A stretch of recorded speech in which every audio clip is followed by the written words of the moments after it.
The rain pounded harder as my brother James stepped out of his black Mercedes, his face a storm cloud of fury and heartbreak, flanked by 3 attorneys and 2 HR executives who looked ready to wage war. I stood there, soaked to the bone, my $5,000 coat clinging to me like a second skin, but the fire in my chest burned hotter than ever.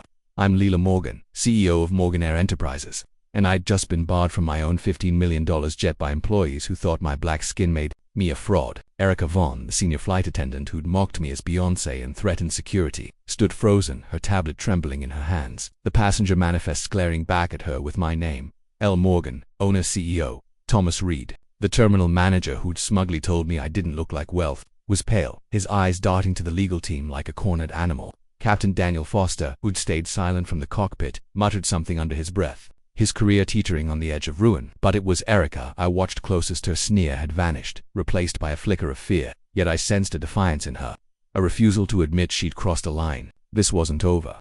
I'd filed a complaint for discrimination, and as James approached, his resemblance to me unmistakable, I knew the reckoning was just beginning. "Lila," he said, his voice low, "what the heck did they do to you?" I didn't answer right away.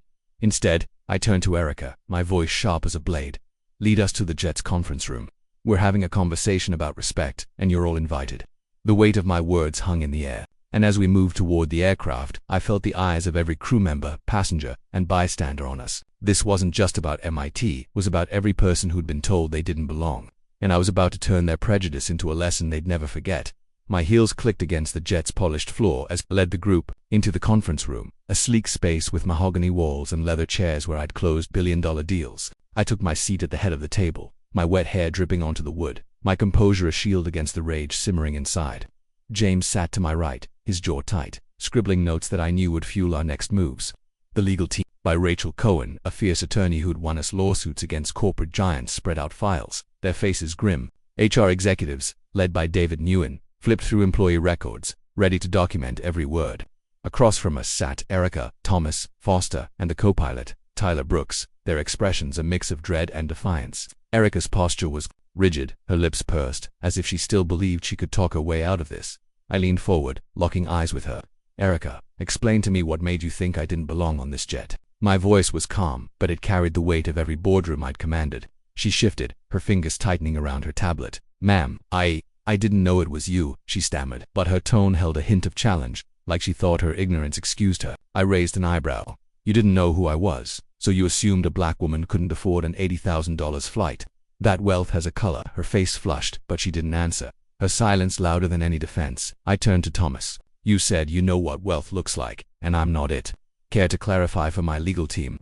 Thomas swallowed hard, his earlier smugness gone. "I mean, wealthy people have entourages, assistants. You were alone, and I just misjudged." His voice cracked, but I wasn't buying it. "Misjudged," I repeated, letting the word hang. "You humiliated me in front of my own employees, refused my credentials, and threatened to have me arrested. That's not a misjudgment, that's a pattern." The room was silent, the tension thick enough to choke on. Foster, the captain, stared at his hands, guilt etched into his face, but he offered nothing. Tyler, the co-pilot, looked like he might be sick. I wanted to scream, to shake them until they understood the weight of their actions, but I held back, channeling my anger into precision. This wasn't just about them, it was about the culture they'd been allowed to fester. Erica's defiance sparked again, her voice sharper now. "I was protecting our clients, Ms. Morgan. People try to sneak onto private jets all the time. I was doing my job." Her words were a slap, and I felt the room shift to James's pen stopped. Rachel's eyes narrowed. I leaned closer, my voice low but deadly. "Your job is to treat every passenger with respect, not to play gatekeeper based on your biases. You didn't check my credentials properly. You mocked me, called security, and told me I belonged at the commercial terminal. Is that in your job description?" Erica's lips trembled, but she doubled down, her pride outweighing her fear. "I've worked here 6 years. I know who belongs on these flights. You didn't fit the profile." The audacity of it stole my breath. Profile, she meant race, and everyone in the room knew it. James slammed his pen down, his voice cutting through. "You're admitting to profiling the owner of this company." Erica froze, realizing her mistake, but it was too late. I held up a hand, stopping James. I wanted her to keep talking, to expose every layer of her prejudice. "Go on, Erica. What's the profile of a private jet passenger?" She hesitated, her eyes darting to Thomas for support, but he was staring at the floor. "They're high-net-worth individuals," she mumbled. "And you decided I wasn't one based on what I pressed." She didn't answer, but her silence screamed the truth. I turned to the group. "This isn't just about me. How many others have you treated this way? How many passengers, employees, or crew have been dismissed because they didn't fit your profile? The question hung like a guillotine, and I saw Foster flinch, his guilt surfacing. He'd seen this before. I realized maybe not with me, but with others. His silence was its own crime. Jasmine Lee, the junior crew member who'd offered help, outside, stood near the door, her presence a quiet contrast to the tension. I'd noticed her earlier, the way her eyes had widened with empathy when Erica mocked me. Now, she shifted uncomfortably, as if wanting to speak but unsure of her place. I gave her a nod, encouraging her. Jasmine, you saw what happened. What's your take? Her voice was soft but clear. It was wrong, Miss Morgan. I've seen Erica question passengers before, always people who don't look like Mr. Bennett. I wanted to say something, but I'm new, and she trailed off, her courage faltering under Erica's glare. I softened my tone. You did say something, Jasmine. You offered help, and that matters. Her eyes shone with gratitude, and I made a mental note to reward her integrity. Malik Evans, the operations supervisor, cleared his throat, his face torn. Ms. Morgan, I should have stepped in sooner. I knew something was off, but I didn't want to overstep. His honesty was raw, and I respected it, but I didn't let him off easy. Malik, silence is complicity. You saw injustice and hesitated. Why? He looked down, shame in his eyes. I've worked my way up from baggage handler. I didn't want to risk my job. I nodded, understanding the fear but not excusing it. That's the culture we've let grow. A culture where doing the right thing feels like a risk. That ends today. Erica's defiance flared again, her voice rising. You're making this about race, but it's not. I'd have questioned anyone who looked out of place. The lie was so blatant it almost made me laugh, but the pain behind it stopped me. She wasn't just defending herself, she was clinging to a worldview that justified her actions. A worldview I'd seen in boardrooms and back rooms my whole life. I stood, my presence filling the room. Erica, you didn't question Mr. Bennett, a white man in a polo shirt worth a fraction of my family's wealth. You waved him through without a glance. But me, a black woman with valid credentials, you humiliated for 45 minutes. Don't tell me this isn't about race. The room was silent, her excuse exposed. Rachel, the attorney, leaned forward, her voice calm but cutting. Ms. Vaughn, we have security footage documenting every moment. Your actions violate federal anti-discrimination laws, not to mention company policy. You're looking at termination and potential liability. Erica's face crumpled, but I saw a flicker of something else, anger, not remorse. She wasn't sorry for what she'd done. She was sorry she'd been caught. That realization hardened my resolve. This wasn't just about firing her, it was about dismantling the system that let her thrive. I turned to the group, my voice steady but heavy with disappointment. I built Morgan Air to be a beacon of excellence, not a breeding ground for prejudice. You've shamed that vision. But this isn't the end, it's the start of something new. I outlined my plan. A vision I'd been forming since the rain first hit my face. An equity in action initiative, starting with mandatory bias training for every employee, from pilots to janitors. I announced a Truth and Reconciliation Forum, where staff could share experiences of discrimination anonymously, fostering healing and accountability. I also proposed a diversity innovation lab, tech-driven project to create tools like a real-time bias reporting app, ensuring no one else endured what I had. The ideas poured out, fueled by years of navigating spaces where I was the only black woman at the table. James nodded, his fury giving way to pride. This is why you're the CEO, he said quietly. Rachel added, these initiatives could set a new standard for the industry. Even Malik looked inspired, his hesitation replaced by resolve. But Erica's face remained hard, her arms crossed, as if she refused to accept the world shifting beneath her. The rain battered my face as I stood outside the jet, my heart a furnace of resolve despite the chill soaking my $5,000 coat. I'm Lila Morgan, 38, CEO of Morgan Air Enterprises, a billion-dollar empire my family forged through grit and genius. Moments ago, my own employees led by Erica Vaughn, a senior flight attendant with a venomous tongue, had barred me from my $15 million jet, assuming my black skin marked me as an intruder. Erica's mocking "you don't look like someone who flies private" still echoed, her threat to call security a blade in my chest. Thomas Reed, the terminal manager, had piled on, declaring I didn't look like wealth, while Captain Daniel Foster watched from the cockpit, silent as a coward. Now, as my brother James's Mercedes screeched to a halt, his legal and HR teams spilling out like a corporate cavalry, I felt the tide turning. Erica clutched her tablet, the passenger manifest revealing my name, O. Morgan, owner CEO, her smugness dissolving into panic. Thomas's face was a mask of dread, his earlier swagger gone. Foster muttered under his breath, sensing his career unraveling, but Erica's eyes held a glint of defiance, a stubborn refusal to yield, and I knew she'd be the hardest to break. I'd just filed a discrimination complaint, and as James strode toward me, his fury mirroring mine, I pointed to the jet's conference room. We're settling this now, I said, my voice steel. Everyone, inside. The crowd of crew and passengers watched, whispers spreading, but I didn't care. This was bigger than MIT, was about every soul who'd been judged unworthy because of their skin, and I was about to carve justice from their prejudice. We filed into the jet's conference room, a space where I'd sealed deals with global titans. Its leather chairs and polished table now, a stage for reckoning. I sat at the head, rain dripping from my hair, my composure a fortress against the rage clawing inside. James, my brother and coup, took the seat beside me, his eyes blazing as he pulled out a notepad, ready to document every misstep. Rachel Cohen, our lead attorney, spread out legal files, her sharp gaze promising no mercy. David Nguyen, head of HR, flipped through employee records, his calm demeanor hiding a storm of accountability. Across the table sat Erica, Thomas, Foster, and co-pilot Tyler Brooks, their faces a gallery of fear and defiance. Erica's posture was defiant, her lips tight, as if she could still salvage her pride. Thomas slouched, avoiding my eyes, while Foster's hands trembled, guilt etched into his silence. Tyler looked like he might bolt, his youth no shield against the weight of this moment. I leaned forward, my voice low but piercing. Erica, tell me why you thought I didn't belong on this jet. She flinched, her fingers gripping her tablet like a lifeline. I didn't know it was you, Miss Morgan, she said, her tone laced with a challenge that made my blood simmer. You didn't know me, so you assumed a black woman couldn't afford an $80,000 flight. I pressed, my words a scalpel. Her face reddened, but she didn't answer, her silence a confession. I turned to Thomas. You said I don't look like wealth. Explain that to my legal team, he stammered. I thought wealthy people have staff entourages. You were alone, and I got it wrong. His excuse was flimsy, and I let it hang, exposed. You didn't just get it wrong, I said. You humiliated me, dismissed my credentials, and threatened to have me arrested.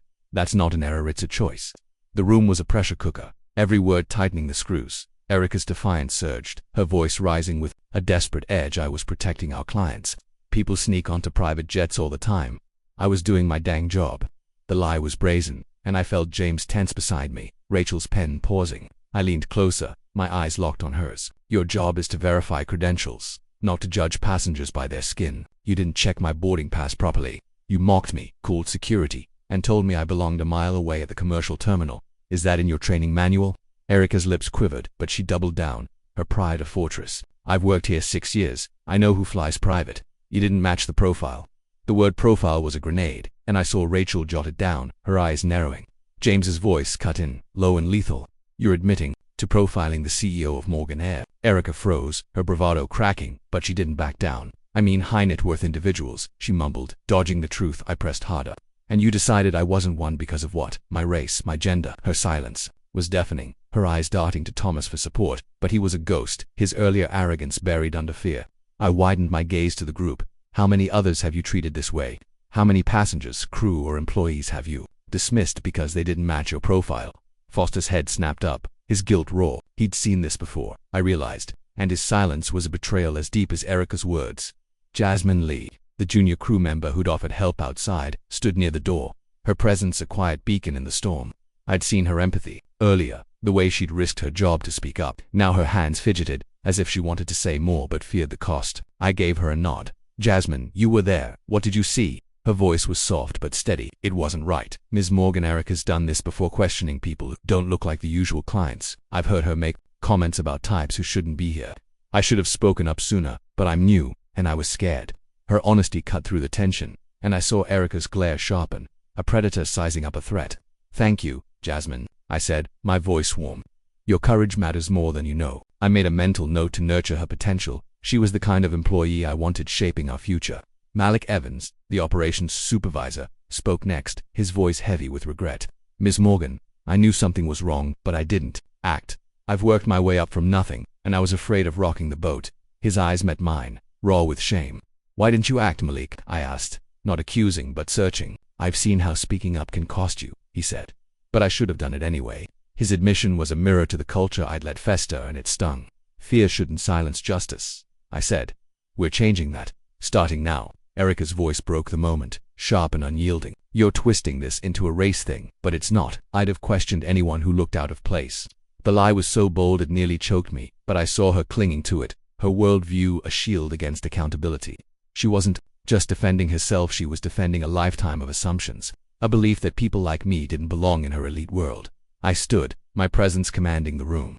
Erica, you waved Mr. Bennett through without a glance, a white man worth a fraction of my family's wealth. But me, with valid credentials, you humiliated for 45 minutes.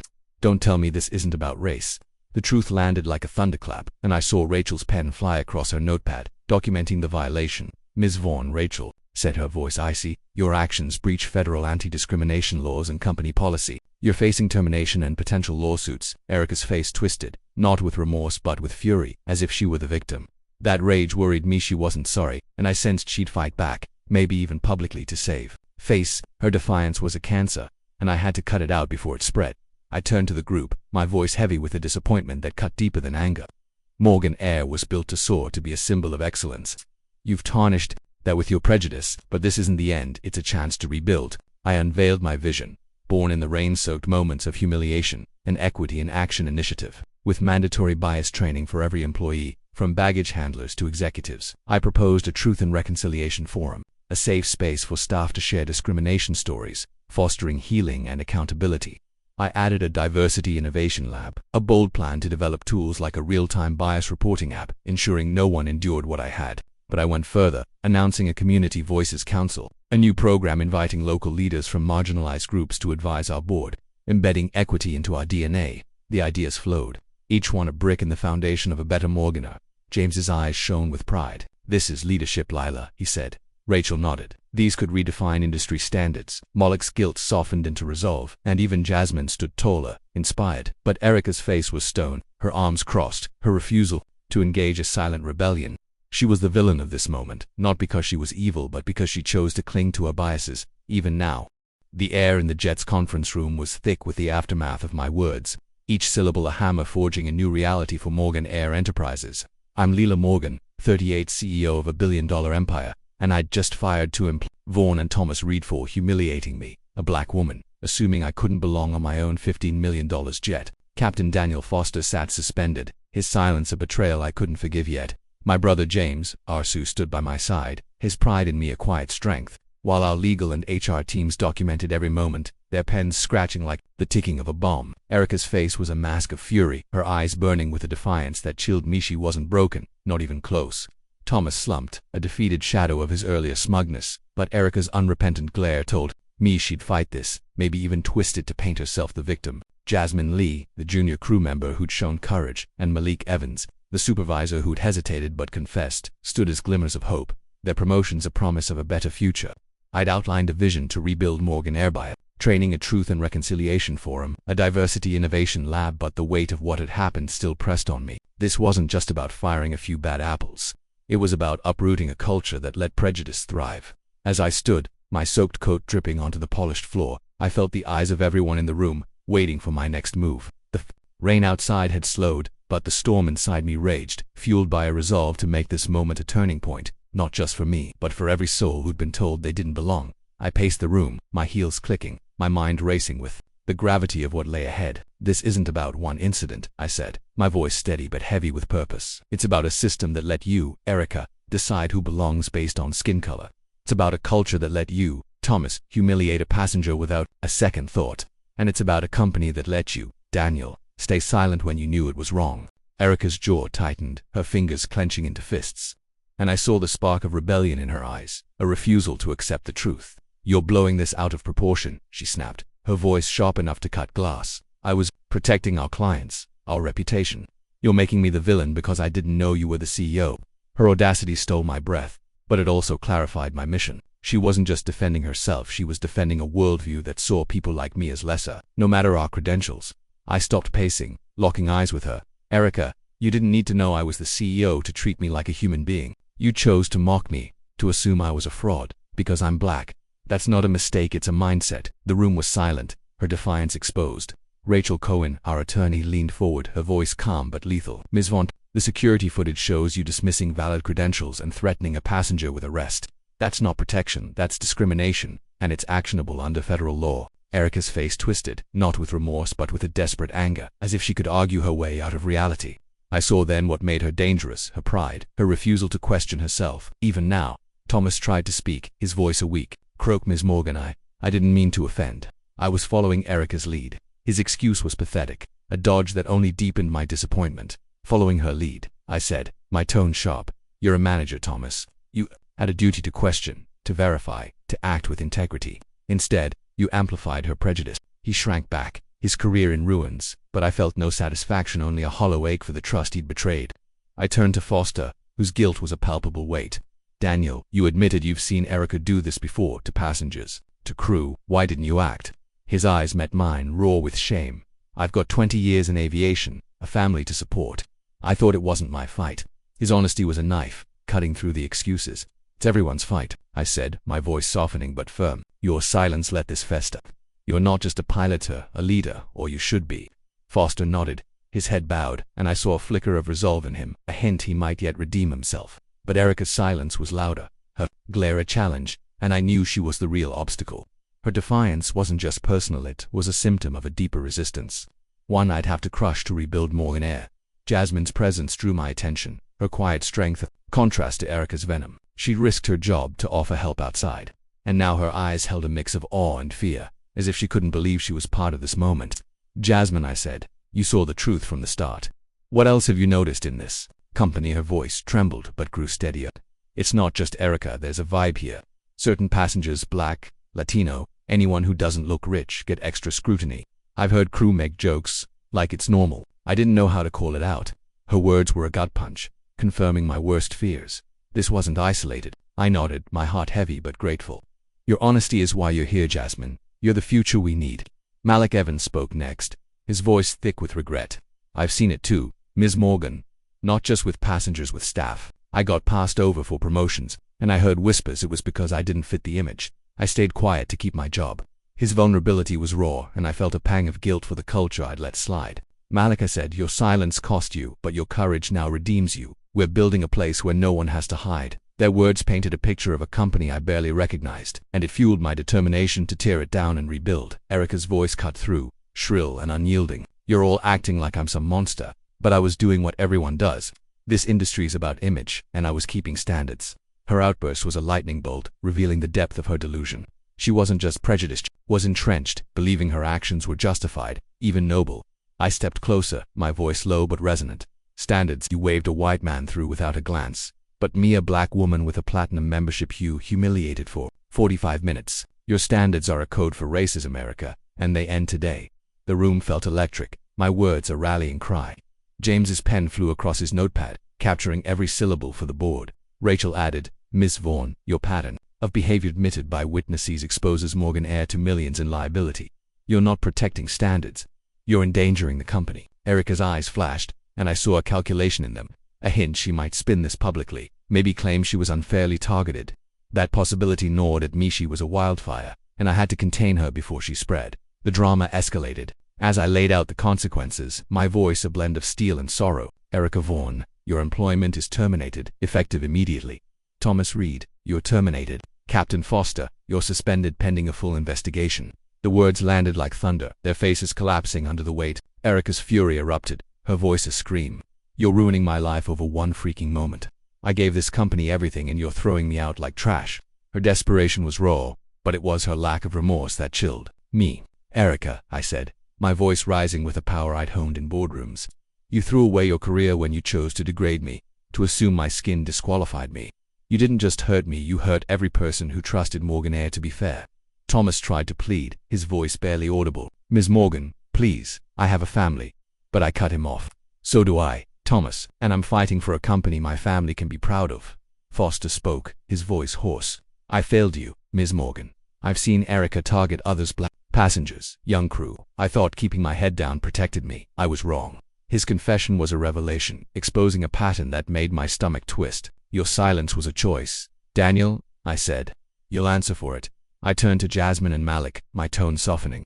Jasmine, your courage earns you a full scholarship to aviation school and a promotion to crew lead. You're proof this company can be better. Her eyes shone with tears, a mix of gratitude and disbelief. Malik, your honesty is a start, but action defines leadership. Your regional manager, effective tomorrow. He nodded, his shame giving way to resolve. Their promotions were a beacon, but Erica's glare was a shadow, her silence now, a brooding threat.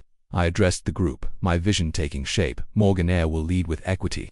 Beyond training and forums, we're launching a Community Voices Council, inviting local leaders to guide our board. We'll create a legacy fund, investing $10 million in aviation training for underrepresented youth. This isn't just change, it's a revolution. James's pride was palpable. Rachel's nod a seal of approval. But Erica's face was stone, her eyes plodding, and I knew she'd be a problem, maybe not today, but soon. The tarmac glistened under a clearing sky as I stepped off the jet, my heart heavy with the weight of what I'd just done. I'm Lila Morgan, 38, CEO of Morgan Air Enterprises. A billion-dollar empire my family built to soar above the ordinary. Hours ago I'd been humiliated by my own employees Erica Vaughn, Thomas Reed, and a silent Captain Daniel Foster who assumed my black skin disqualified me from boarding my $15 million jet. I'd fired Erica and Thomas, suspended Foster, and promoted Jasmine Lee and Malik Evans for their courage and honesty. I'd laid out a vision to transform Morgan Air with bias training, a truth and reconciliation forum, a diversity innovation lab, and a community voices council. But the echoes of Erica's defiant glare haunted me. She wasn't sorry, she was plotting, and I knew her shadow would linger. My brother James walked beside me, his pride a quiet anchor, but inside I was reeling. The rain had stopped, but the storm of that day had cracked something open in me, a raw, aching need to rebuild not just my company but myself. I'd spent years in the shadows, a low-profile billionaire avoiding the spotlight, but that anonymity had let prejudice fester in my own house. As I climbed into the car for Martha's Vineyard, my father's 70th birthday waiting, I vowed to step into the light, to become the visible leader Morgan Air needed. This wasn't just about justice, it was about legacy, and I'd fight to make it one of inclusion, no matter the cost. The drive to Martha's Vineyard was a blur, my mind churning with the day's events. I saw Erica's face in every reflection, her unrepentant fury, her refusal to see her prejudice for what it was. She wasn't just a fired employee, she was a symbol of the resistance I'd face, the kind of entrenched bias that didn't vanish with a termination letter. I thought of my father, Charles, who'd built our empire from a single real estate deal, facing slurs and slammed doors as a black man in a white world. He'd taught me to be strategic, to turn pain into power, but I wondered if I'd been too strategic, too hidden. My low-profile life had protected me from scrutiny, but it had also shielded the rot in Morgan Air. I leaned back, closing my eyes, and felt a surge of vulnerability I hadn't allowed in years. I wasn't just angry, I was hurt. Not just for myself, but for every person who'd faced what I had without my resources. That pain fueled my resolve, and I began sketching a plan. Not on paper, but in my heart. A transformation so bold it would redefine Morgan Air and shake the industry. Back at headquarters in Manhattan the next day, I called an all-hands meeting. My voice broadcast to every terminal, hangar, and office across the country. Thousands of employees watched, some in person, others on screens, their faces a mix of curiosity and unease. I stood at the podium, no longer the invisible CEO but a woman on fire. Yesterday I was told I didn't belong on my own jet. I began, my voice steady but raw, not because of my credentials, but because of my skin. That's not just a personal failure, it's a company failure, and it stops now. The silence was deafening, but I saw nods, some tearful, from employees who'd felt that sting themselves. I announced the Equity in Action initiative, detailing mandatory bias training designed by leading psychologists, not just check-the-box sessions but immersive workshops to confront unconscious prejudice. I unveiled the Truth and Reconciliation Forum, a platform for employees to share stories of discrimination, with mediators to ensure safety in action. The Diversity Innovation Lab would develop a bias reporting app, using AI to flag problematic interactions in real time, a tool I wished I'd had at Teterboro. The Community Voices Council would bring community leaders, educators, youth to advise our board, ensuring our policies reflected real-world needs. But I went further, announcing a Faces of Morgan Air campaign, a public initiative to celebrate our diverse staff and passengers, sharing their stories on social media and billboards. It was a risk putting faces to our flaws, but I wanted the world to see who we were becoming. The room erupted in applause, but I saw skepticism in some eyes, a reminder that change would meet resistance. Erica's shadow loomed as I spoke, her defiance, a warning of the battles ahead. I'd learned from HR that she'd already contacted a lawyer, claiming wrongful termination and vowing to expose Morgan Air's hypocrisy. Her audacity stung, but it also clarified my purpose. She wasn't just fighting for herself, she was rallying the silent skeptics, the ones who'd nodded my reforms but whispered doubts behind closed doors.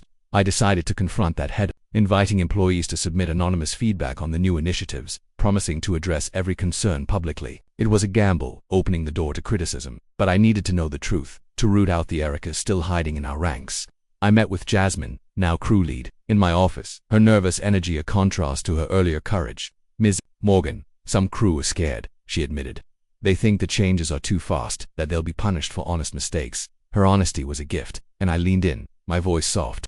Jasmine, fear means we're hitting something real. Help me show them this is about growth, not punishment. She nodded, her resolve firming, and I saw a leader emerging, one I'd mentor personally. Malik, now regional manager, joined us, his guilt from Teterboro still raw but channeled into action. I'm hearing pushback too, he said. Some managers think the app's too invasive, like Big Brother. I respected his candor and tasked him with leading focus groups to refine the app, ensuring it empowered, not alienated, staff. Their input was reshaping my vision, making it stronger, more inclusive. The personal toll of that day hit me hardest at Martha's Vineyard, where my father's birthday celebration became a reckoning of its own.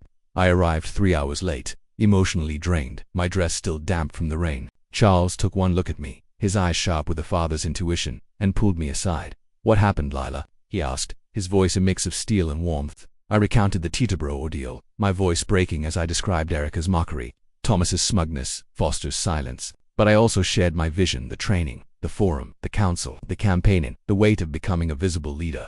Charles listened, his face shifting from anger to pride, and when I finished, he hugged me, his voice thick.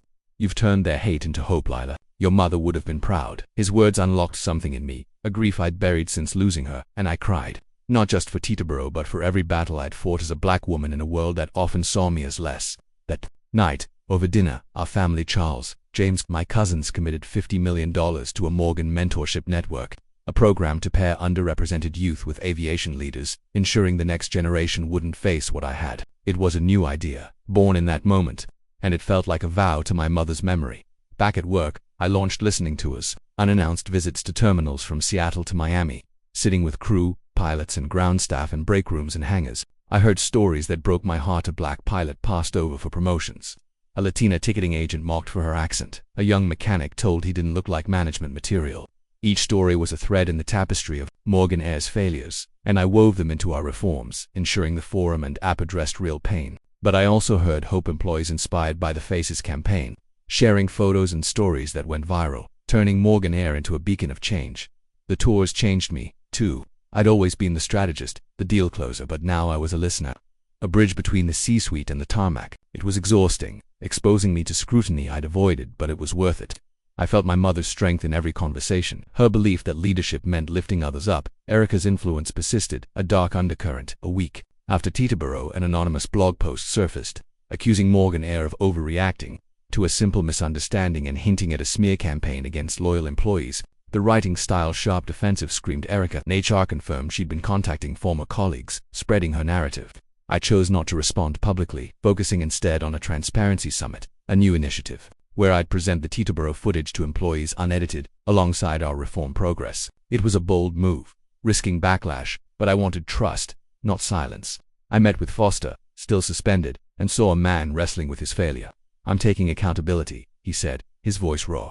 "I'm training to be a better leader, if you'll let me." I gave him a chance, assigning him to lead bias workshops, a test of his redemption. Jasmine and Malik thrived, their promotions sparking morale, but Erica's blog post reminded me that change wasn't universal. Some employees resisted, whispering about forced diversity, and I knew I'd need to confront them directly. The Manhattan skyline shimmered as I left the town hall, my heart a tangle of triumph and exhaustion. I'm Lila Morgan, 38, CEO of Morgan Air Enterprises, a billion-dollar empire my family built from grit and vision. Months ago at Teterboro Airport, my own employees, led by Erica Vaughan's venomous prejudice, had barred me from my $15 million jet, assuming my black skin marked me as an outsider. I'd fired Erica and Thomas Reed, suspended Captain Daniel Foster, and promoted Jasmine Lee and Malik Evans for their courage.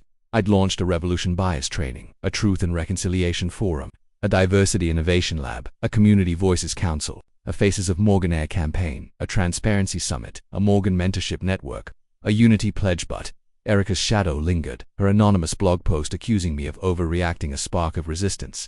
Her defiance had tested me, but it also fueled my transformation from a hidden CEO to a visible force for change. I'd poured my pain into reforms that were reshaping Morgan Air, but the fight felt far from over. As I stepped into the night, my brother James's words, "You're changing us all," Lila echoed, urging me to carry this legacy beyond our terminals, to an industry and a nation desperate for justice. 8 months after Teterboro, Morgan Air was a beacon of change. Its reforms splashed across headlines from the Wall Street Journal to Essence. The Faces campaign had exploded on X, with passengers and staff sharing stories of inclusion, turning our jets into symbols of hope. The biased reporting app, now fully launched, had caught 5 incidents in its first quarter, each resolved with training and dialogue, proving accountability could heal. The Community Voices Council, with leaders from Houston to Harlem, had transformed our terminals with cultural events, jazz nights, art exhibits celebrating diversity. The Morgan Mentorship Network was thriving, with 250 young mentees Latino, Asian, Native training for aviation careers, their ambition a mirror of my own at their age. The Transparency Summit had been a reckoning. Showing the Teterboro footage to 6,000 employees, my voice cracking as I shared the sting of being told I didn't belong. The applause was deafening, but the tears of a black ticketing agent, a Latino mechanic, a young Indian pilot spoke louder stories of their own exclusion pouring out, knitting us together. Stanford Business School turned my story into a case study. Courage over comfort, dismantling bias in aviation, taught nationwide. American Airlines and Southwest adopted similar apps, fearing their own scandals. I spoke at the NAACP convention in Detroit, my words trending as #FlyEqual, a movement for fairness in every industry. But Erica's blog post still festered online, amplified by skeptics calling me a diversity dictator, a reminder that change faced resistance. Erica's redemption came like a bolt from the blue, shaking the ground beneath me. 9 months after Teterboro, a letter arrived at my Manhattan office, handwritten and raw. I was blind. It read, "I let my biases hurt you and others. I've spent months at a youth center in Oakland, hearing stories that broke my heart. I'm not asking for a job, just a chance to make amends." It was Erica, her words a stark contrast to her defiant glare in the jet. I sat, stunned, the letter heavy in my hands. I'd seen her as the villain, her prejudice a wall I couldn't breach, but this was different, a crack, a possibility. My mother's voice echoed in my mind. "Change starts with one heart, Lila." I called Erica, my pulse racing, unsure if I was opening a door or a trap. "It's Lila Morgan," I said, my voice calm but searching. A long silence, then a whisper. "Miss Morgan." I meant every word. She spoke of her months in Oakland, mentoring black and brown teens, confronting the assumptions she'd carried since childhood. "I was taught wealth looked a certain way, white male," she said, her voice breaking. "You made me see how wrong I was." Her honesty was raw, a wound laid bare, and I felt a flicker of hope, tempered by caution. Was this real, or a ploy to salvage her image? I invited Erica to speak at our next Truth and Reconciliation Forum in a Miami terminal, not as an employee but as a voice of change. It was a gamble. Some would see it as weakness, others as a stunt, but I believed in redemption as much as justice. The forum was electric. 400 employees packed into a hangar, their eyes wary but curious. Erica stood beside me, her hands shaking, and shared her story, the prejudice she'd wielded, the lives she'd harmed, the months spent unlearning her bias. "I told Ms. Morgan she didn't belong," she said, tears streaking her face. "I was wrong, and I hurt others before her. Change is painful, but it's real." A black crew member stood, his voice thick. "I was profiled here too. Hearing you admit it helps." Others shared stories of exclusion, microaggressions, hope, and the hangar became a sanctuary of truth. I added Erica to our Diversity Innovation Lab as a volunteer consultant, her story a tool to teach others. The decision sparked heated debate online, with some praising my compassion, others calling it reckless. But I stood firm. Leadership meant holding people accountable while leaving room for growth, and Erica's journey was proof that hearts could shift. The industry felt our impact like a seismic wave. By the 1-year mark, Morgan Air's reforms were a blueprint. With JetBlue and Alaska Airlines launching their own diversity councils, I testified before Congress in Washington, D.C., urging federal laws to mandate workplace equity training, my voice carrying the pain of Teterboro and the hope of our reforms. "No one should be judged by their skin," I said, the chamber silent, my words trending as #EquityNow. The Stanford case study was taught at Harvard, Wharton, and beyond. My story, a lesson in turning crisis into change. I became a reluctant icon, my face on Times cover, a far cry from my days of anonymity. But the spotlight was heavy. I grappled with doubts, wondering if I was strong enough to lead this fight.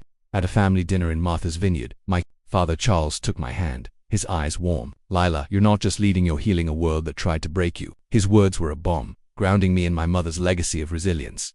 I launched a national equity summit in San Francisco, uniting 1,500 CEOs, activists, and policymakers to share anti-bias strategies. Jasmine, now a confident leader, spoke on the Faces campaign, her poise inspiring. Malik, thriving as regional manager, presented the app's success, his redemption a quiet victory. Foster, reinstated after rigorous training, shared his journey, his humility a lesson for all. The summit sparked a Belong Together initiative, a coalition of companies pledging to adopt our reforms, its logo a soaring jet trending nationwide. But Erica's blog post still lingered, a faint echo of resistance, countered by our Voices of Change podcast featuring employees and passengers. Downloaded 200,000 times in its first month.